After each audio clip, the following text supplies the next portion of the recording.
আসসালামু আলাইকুম। আজকে শুরুই করলাম গরুর মাংস দিয়ে। আজকে অনেক খারাপ লাগছিল, কোনো রান্নাবান্না করতে মন চাচ্ছিল না। তাই ভাবলাম শর্টকাটে কিভাবে গরুর মাংস রান্না করা যায়। যেহেতু শর্টকাটে গরুর মাংস রান্না করছি, ভাবলাম সবার সাথে শেয়ার করি। আসসালামু আলাইকুম। বরাবরের মতো নতুন একটি ভিডিও নিয়ে আপনাদের মাঝে আমি লিমা। তো কিভাবে শর্টকাটে গরুর মাংস রান্না করছি সেটাই শেয়ার করব আপনাদের মাঝে। তো আমি এখানে দিয়ে দিলাম পেঁয়াজ, কাঁচামরিচ, টমেটো আর আদা রসুন আমি একসাথে পেস্ট করি, তাই এটা একসাথে দিয়ে দিলাম। এখন দিয়ে দিলাম গরম মশলা বাটা। আমি মোটামুটি সব প্রকার গরম মশলা একসাথে বেটে নিয়েছি। এখন দিয়ে দিলাম হলুদের গুঁড়ো, তারপর দিলাম মরিচের গুঁড়ো ও ধনিয়া গুঁড়ো। সব কিছু আমি পরিমাণ মতো দিয়ে নিলাম। এখন এগুলো একসাথে মেখে নিব।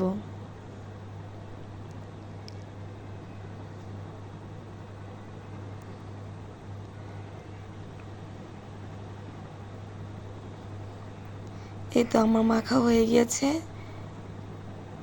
আমি ভালো করে মেখে নিয়েছি। এখন আমি চুলাতে বসিয়ে দিব। এই তো আমি বসিয়ে দিলাম।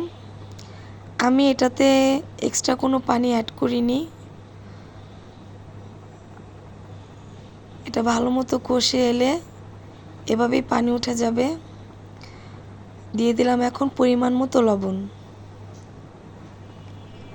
লবণটা ভালো মতো মিক্স করে নিয়েছি। এই যে দেখুন, আমি ভালো মতো কষিয়ে নিচ্ছি।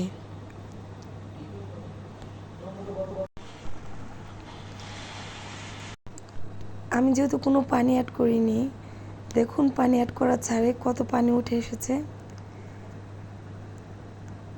এই পানি শুকানো না পর্যন্ত আমি কষাতে থাকবো।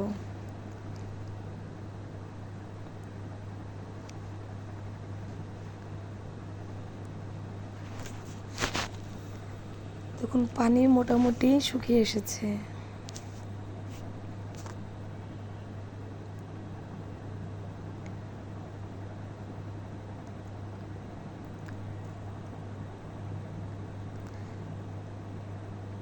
গরু মাংস মোটামুটি সেদ্ধ হয়েছে। এখন আমি এটার সাথে দিয়ে দিব নতুন আলু। এই তো আমি নতুন আলু কেটে রেখেছিলাম, এখন দিয়ে দিচ্ছি।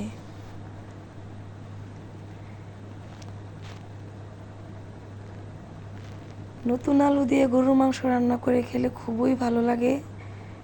সবাই ট্রাই করে দেখবেন।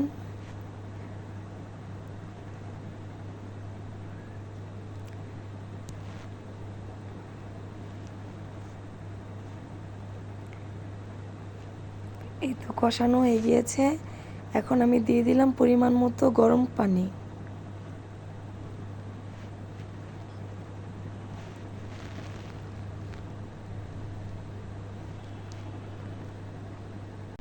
এখন আমি চুলার আঁচটা বাড়িয়ে দিব।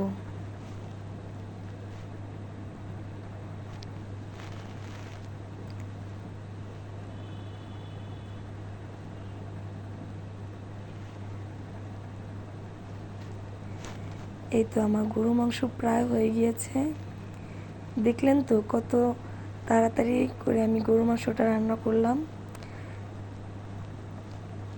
যারা রান্না বান্নার মধ্যে অনেকটাই নতুন, তারা এভাবে রান্না করে দেখতে পারেন।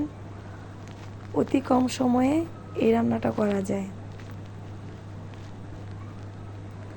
আমার গরু মাংস রান্না প্রায় হয়ে গিয়েছে। দেখুন তো ডেকোরেশনটা কেমন হয়েছে। আমার গরু মাংস রান্না ডান। তো আমার রান্নাটা যদি আপনাদের কাছে ভালো লেগে থাকে, অবশ্যই আমার চ্যানেলটি সাবস্ক্রাইব করে দিবেন, আমার পাশে থাকবেন। আসসালামু আলাইকুম।